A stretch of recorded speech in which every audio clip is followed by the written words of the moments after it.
Olá, eu sou o professor Lucas Neto. Sejam bem-vindos a mais um programa Escola Bíblica no seu lar. Hoje nós vamos estudar a lição de número 12, que tem como título Os pecados de omissão e de opressão. Dentro deste tema, nós vamos estudar sobre 3 assuntos. E o primeiro deles será sobre o pecado da omissão. Em segundo lugar, vamos falar sobre o pecado de adquirir bens à custa da exploração alheia. E em terceiro e último lugar, vamos falar sobre o escasso salário dos trabalhadores clama a Deus.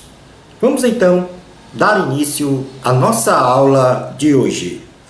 Item número 1. O pecado de omissão. Definição bíblica para o pecado. De acordo com a palavra de Deus, pecado é a transgressão da lei. É o que nós podemos ler na primeira carta de João, capítulo 3, versículos 4. Primeira carta de João, capítulo 3, versículo 4, diz assim a palavra do Senhor: todo aquele que pratica o pecado também transgride a lei, porque o pecado é a transgressão da lei. Portanto, tudo que transgride a vontade de Deus, exarado em sua palavra, é pecado.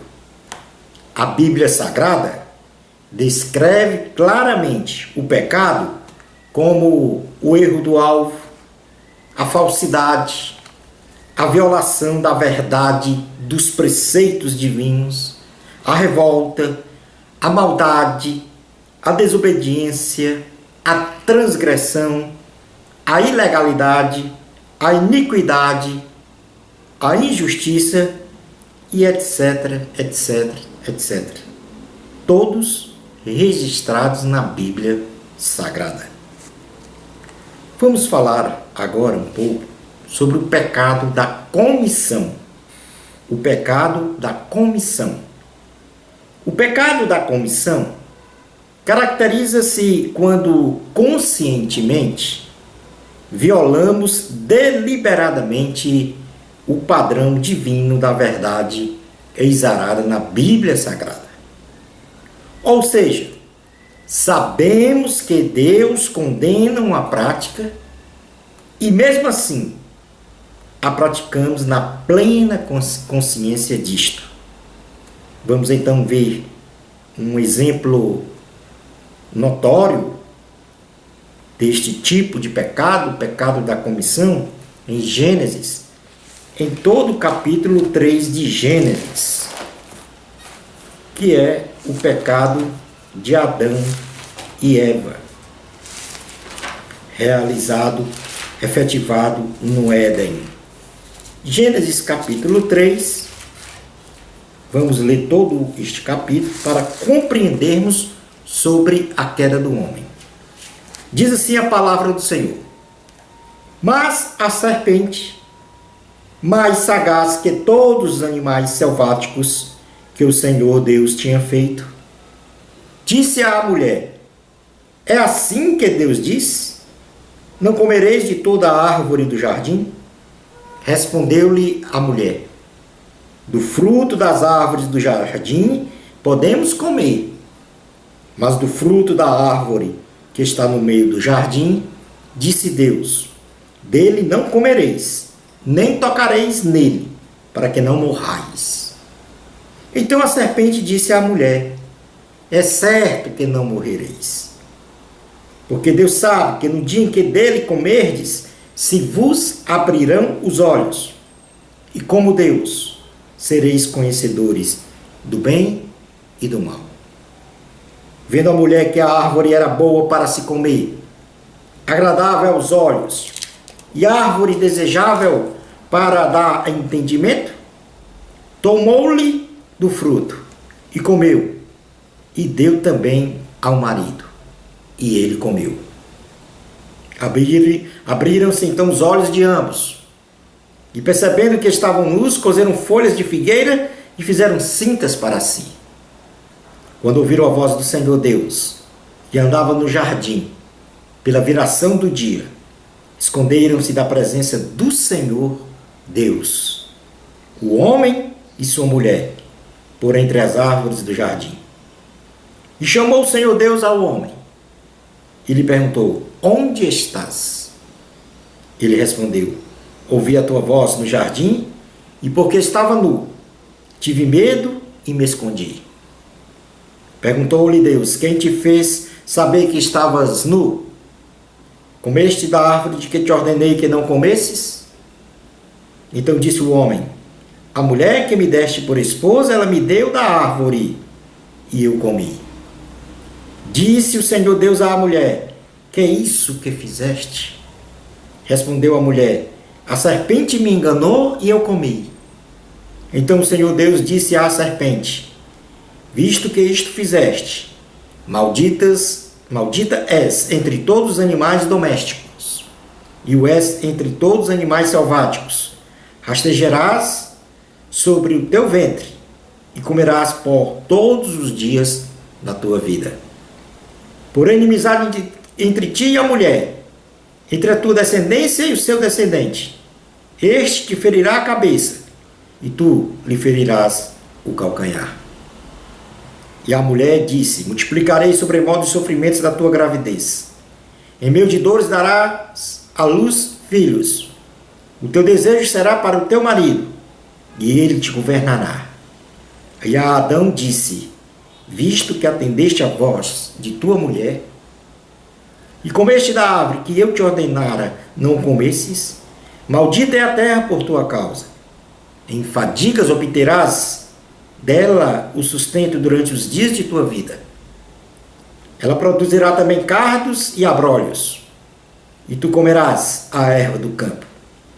No suor do rosto comerás o teu pão, até que tornes a terra, pois dela fostes formado, porque tu és pó, e ao pó tornarás. E deu o homem o nome de Eva, a sua mulher, por ser a mãe de todos os seres humanos. Fez o Senhor Deus vestimenta de peles para Adão e sua mulher, e os vestiu. Então disse o Senhor Deus: eis que o homem se tornou como um de nós, conhecedor do bem e do mal.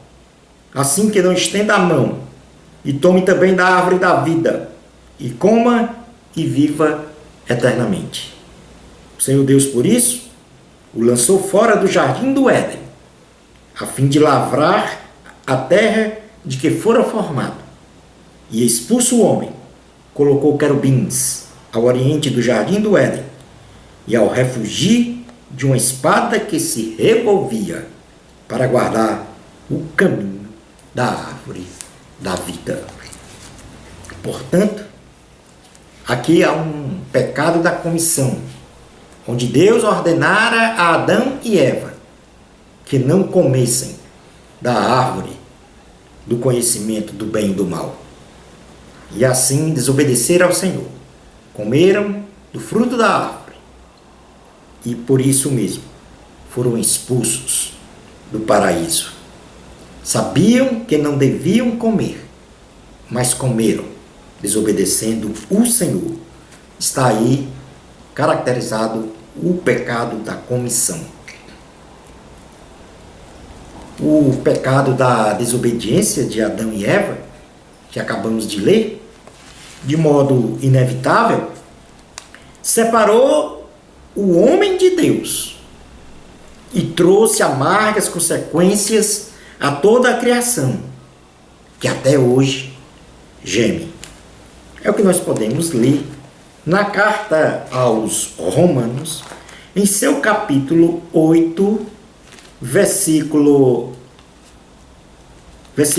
18 ao 23, esta condição de que a natureza, toda a criação, está a gemer por causa desse pecado da desobediência de Adão e Eva. Diz assim a palavra do Senhor: Porque para mim tenho por certo que os sofrimentos do tempo presente não podem ser comparados com a glória a ser revelada em nós. A ardente expectativa da criação aguarda a revelação dos filhos de Deus, pois a criação está sujeita à vaidade, ou seja, ao pecado, não voluntariamente, mas por causa daquele que a sujeitou, na esperança de que a própria criação será redimida do cativeiro da corrupção para a liberdade da glória dos filhos de Deus. Porque sabemos que toda a criação a um só tempo geme e suporta angústias até agora. E não somente ela, mas também nós que temos as primícias do Espírito, igualmente gememos em nosso íntimo, aguardando a adoção de filhos, a redenção do nosso corpo. Porque na esperança fomos salvos. Ora, a esperança que se vê não é esperança, pois o que alguém vê, como espera? Mas se esperamos o que não vemos, com paciência o aguardamos. Portanto, aqui, Paulo especifica que os sofrimentos do presente não podem ser comparados às glórias que vêm por aí, fruto da salvação. Mas enquanto a glorificação não acontece, nós estamos aqui a gemer, a sofrer com as injustiças sociais, com as doenças, enfim, com as mazelas da vida. Toda a criação geme por causa do pecado da desobediência de Adão e Eva. O homem, em sua condição física e espiritual decaída, nada pode fazer por si mesmo. Mas Deus, com sua presciência, antes mesmo da fundação do mundo, elaborou um plano para que o homem pudesse retornar ao seu estado original de comunhão com o Senhor nosso Deus. E este plano foi construído na base da morte vicária de Jesus Cristo. Um Deus que se fez carne, habitou entre nós e pelo seu sangue derramado na cruz do Calvário, livrou a humanidade da condenação eterna. É o que está na carta aos Filipenses, em seu capítulo 2, versículos 5 a 8. Filipenses, capítulo 2, versículos 5 a 8 diz assim: Tende em vós o mesmo sentimento que houve também em Cristo Jesus. Pois ele, subsistindo em forma de Deus, não julgou como usurpação o ser igual a Deus. Antes, a si mesmo se esvaziou, assumindo a forma de servo, tornando-se em semelhança de homens e reconhecido em figura humana. A si mesmo se humilhou, tornando-se obediente até a morte, e morte de cruz. Aqui o Senhor nos salva a humanidade a partir da sua morte na cruz. A salvação tem origem em Deus, e devido a isso podemos buscá-la e ter a certeza de que seus efeitos são permanentes e duradouros. Porque a salvação é boa, a salvação é eterna, a salvação é perfeita, a salvação é única, a salvação é um ato de amor, a salvação é uma manifestação da graça de Deus, a salvação é um ato de justiça, a salvação é o livramento das consequências da morte espiritual. A salvação é a libertação de uma condenação eterna, onde viveríamos sofrendo no reino das trevas de Satanás. A salvação é o plano divino para que o homem volte a ter vida eterna com o Senhor. O versículo, talvez o mais famoso da Bíblia, ou mais conhecido, diz assim, João capítulo 3, versículo 16. Porque Deus amou ao mundo de tal maneira que deu seu Filho unigênito, para que todo que nele crê não pereça, mas tenha a vida eterna. Vamos falar agora sobre o pecado da omissão. O pecado da omissão caracteriza-se quando deixamos de fazer o que é certo, o que é justo, o que é reto, para uma determinada circunstância ou ocasião, principalmente deixando de fazer o bem. O pastor Tiago, da igreja de Jerusalém, ele fala claramente isso. Tiago, capítulo 4, versículo 17, quando diz: portanto, aquele que sabe que deve fazer o bem e não faz, nisso está pecando. Ou seja, o pecado da omissão. Logo, enquanto o pecado da comissão se evidencia quando fazemos aquilo que não deveríamos, o pecado da omissão se evidencia pelo deixarmos de fazer as coisas que deveríamos fazer. Vamos fazer aqui uma leitura no Evangelho de Jesus Cristo, segundo escreveu Mateus, em seu capítulo 25, versículo 41 e 42. Quando o Senhor Jesus caracteriza este pecado da omissão, quando ele diz: então o rei dirá também aos que estiveram à sua esquerda: apartai-vos de mim, malditos, para o fogo eterno, preparado para o diabo e seus anjos. Porque tive fome e não me destes de comer. Tive sede e não me destes de beber. Sendo forasteiro, não me hospedastes. Estando nu, não me vestistes. Achando-me enfermo e preso, não foste ver-me. E eles lhe perguntarão: Senhor, quando foi que te vimos com fome, com sede, forasteiro, nu, enfermo ou preso, e não te assistimos? Então lhes responderá: em verdade vos digo que sempre que o deixaste de fazer a um destes mais pequeninos, a mim o deixastes de fazer. E irão estes para o castigo eterno, porém os justos para a vida eterna. Portanto, aqui fica caracterizado o pecado da omissão. Ou seja, deixarmos de fazer as coisas que deveríamos fazer. Principalmente quando deixamos de fazer o bem, quando podemos realizar o bem.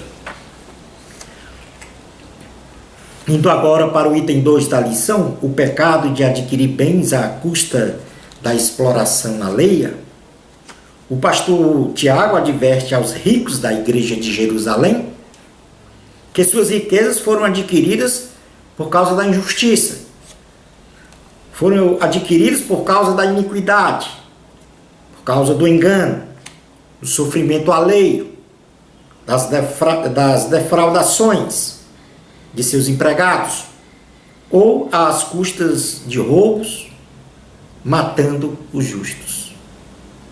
Deus condena tal comportamento, é lógico. Por outro lado, ainda que se adquira riquezas de forma lícita, porém elas sejam mal empregadas em bebedices, adultérios, subornos, corrupção, enfim, no pecado, em que também o rico vem a viver de forma regalada com extravagâncias do mundanismo, amando então a boa vida, o Senhor também reprova tal atitude. Então, como é a vida espiritual do rico, que é ímpio, que está dentro deste contexto do que o pastor Tiago falou, riquezas mal adquiridas? Em primeiro lugar, este homem ou esta mulher que adquire riquezas de forma ilícitas, segundo o sofrimento alheio, terá uma vida desgraçada, terá uma vida desventurada. É o que diz a palavra. Então, em Tiago, capítulo 5, versículo 1, ele vai exatamente dizer isto. Tiago, capítulo 5, versículo 1, diz assim: atendei agora, ricos, chorai lamentando, por causa das vossas desventuras. Desventuras aqui está no sentido de desgraças, que vos sobrevirão. Ou seja, essas desgraças sobrevirão sobre os ricos. Cairão sobre os ricos. Ou seja, Tiago aqui, abalizado pela vontade de Deus, condena as riquezas mal adquiridas e mal empregadas. E diz que desventuras virão, ou seja, desgraças virão sobre aqueles que adquirem riquezas desta forma. Ricos que adquiriram suas riquezas ilicitamente, de forma perversa, segundo a opressão e a miséria dos outros, serão penalizados de forma contundente nesta vida e também além túmulo. É o que diz Provérbios, capítulo 22, versículo 8. Diz assim a palavra do Senhor. Provérbios 22, 8. O que semeia a injustiça, que é o caso desses ricos, cegará males, e a vara da sua indignação falhará. Claro que aqui o Senhor não tem nada contra as riquezas. Ao contrário, a palavra de Deus diz que Deus ama a prosperidade dos seus servos, tanto material como espiritual. Agora, as riquezas mal adquiridas, fruto de miséria e de sofrimento alheio, o Senhor condena. Em segundo lugar, além de uma vida desgraçada, o rico ímpio terá uma alma perdida. A sua alma, seu corpo, sua alma e seu espírito se perderá nas profundezas do inferno. Diz assim a palavra do Senhor em Tiago, capítulo 5, versículos 2 e 3. Diz assim: as vossas riquezas estão corruptas, e as vossas roupagens comidas de traça. O vosso ouro e a vossa prata foram gastos de ferrugem, e a sua ferrugem há de ser por testemunho contra vós mesmos, e há de devorar como fogo as vossas carnes. Tesouros acumulastes nos últimos dias. Ou seja, será devorado pelo fogo a carne. E este fogo é o fogo do inferno. Assim como as riquezas são consumidas, desgastadas, corroídas e perdidas, o corpo, a alma e o espírito do rico ímpio será consumida pelo fogo da mais profunda sepultura, ou seja, pelas chamas ardentes do inferno. Vamos fazer uma leitura em Jeremias, em seu capítulo 22, versículo 13. Jeremias 22, 13 diz assim: ai daquele que edifica sua casa com injustiça, e os seus aposentos sem direito, que se vale do serviço do seu próximo sem paga, e não lhe dá o salário. Ou seja, ai daquele que se locupleta com a miséria dos outros, com o sofrimento dos outros, se aproveitando dos outros, tomando os bens dos outros. Vamos ver aqui um exemplo importante com relação à alma do rico em Lucas, seu capítulo 12. Lucas, capítulo 12, vamos ler do versículo 13 até o versículo 21. Lucas, capítulo 12, do versículo 13 até o versículo 21. Diz assim a palavra do Senhor. Onde aqui o próprio Jesus reprova a avareza de um homem. Diz assim a palavra do Senhor. Nesse ponto, um homem que estava no meio da multidão lhe falou: Mestre, ordena a meu irmão que reparta comigo a herança. Mas Jesus lhe respondeu: Homem, quem me constituiu juiz ou partidor entre vós? Então lhes recomendou: Tende cuidado e guardai-os de toda e qualquer avareza, porque a vida de um homem não consiste na abundância dos bens que ele possui. E lhes proferiu ainda uma parábola, dizendo: O campo de um homem rico produziu com abundância. E arrazoava consigo mesmo, dizendo: Que farei, pois não tenho onde recolher os meus frutos? E disse: Farei isto, destruirei os meus celeiros, reconstruireis maiores, e aí recolherei todo o meu produto e todos os meus bens. Então direi à minha alma: Tens em depósito muitos bens para muitos anos. Descansa, come, bebe e regala-te. Mas Deus lhe disse: Louco, esta noite te pedirão a tua alma. E o que tens preparado para quem será? Assim é o que entesoura para si mesmo e não é rico para com Deus. O avarento, ele é interpelado por Deus, que diz: Louco, ainda esta noite a tua alma será exigida, será recolhida. E aí, onde estará a tua salvação? Onde estará a tua confiança? Nos bens, que para mais nada servem? Vamos então ao item 3 da lição. O escasso salário dos trabalhadores clama a Deus.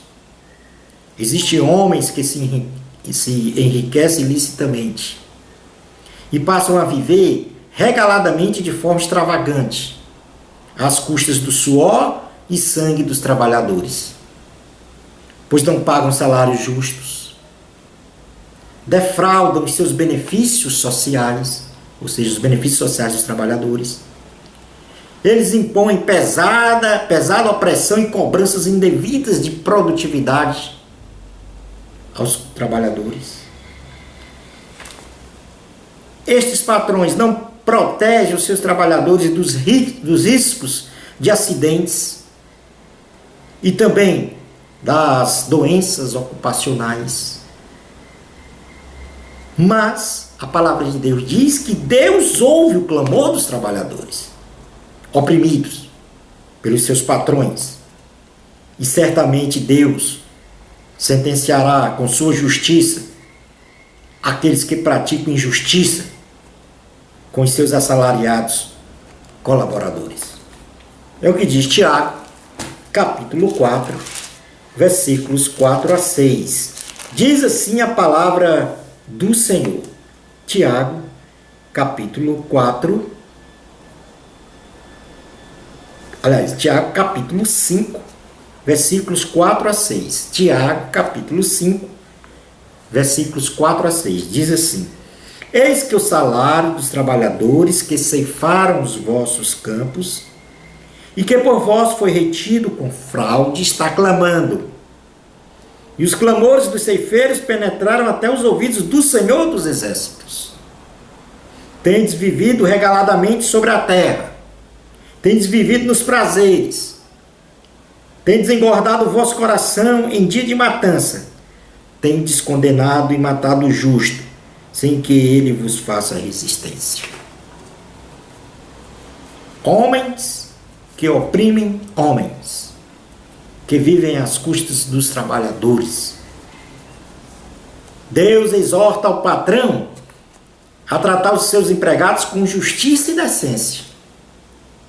Da mesma forma, o servo também deve ser para com seu patrão. Ou seja, se o patrão deve tratar os seus empregados com justiça e decência, da mesma forma, o servo, o trabalhador, deve tratar o seu patrão com justiça e decência. É o que está escrito na carta aos Efésios, em seu capítulo 6, versículo 3 a 9. Diz assim a palavra do Senhor. Carta aos Efésios, capítulo 6, melhor dizendo, carta aos Filipenses. Carta aos Filipenses. Não, desculpa. É Efésios, capítulo 6, do versículo 5 até o versículo 9. Então, para ficar bem claro, Efésios, capítulo 6, versículos 5 a 9. A leitura que nós vamos fazer agora. Quanto a vós, outros servos, obedecei a vosso Senhor segundo a carne, com temor e tremor, na sinceridade do vosso coração como a Cristo, não servindo à vista, como para agradar a homens, mas como servos de Cristo, fazendo de coração a vontade de Deus. Servindo de boa vontade, como ao Senhor e não como a homens. Certo de que cada um, se fizer alguma coisa boa, receberá isso outra vez do Senhor, quer seja servo, quer livre. E agora ele faz menção aos senhores, no versículo 9. E vós, senhores, de igual modo, procedei para com eles, deixando as ameaças, sabendo que o Senhor, tanto deles como o vosso, está nos céus, e que para com ele não há acepção de pessoas. Portanto, aí está esta relação entre servos e senhores, onde deve existir mutuamente o tratamento de justiça, de respeito e de decência. Concluindo a nossa aula de hoje, temos que nos resguardar do pecado da comissão, bem como do pecado da omissão, não guardando, melhor dizendo, em nosso coração o amor ao dinheiro ou às riquezas, trabalhando de forma honesta para adquirir os bens que precisamos e, sobretudo, vivendo o genuíno Evangelho de Cristo Jesus. E assim chegamos ao final da nossa aula de hoje. Uma bênção especial de Deus para você. Amor a Cristo. Até o nosso próximo programa Escola Bíblica no seu lar, se Deus permitir.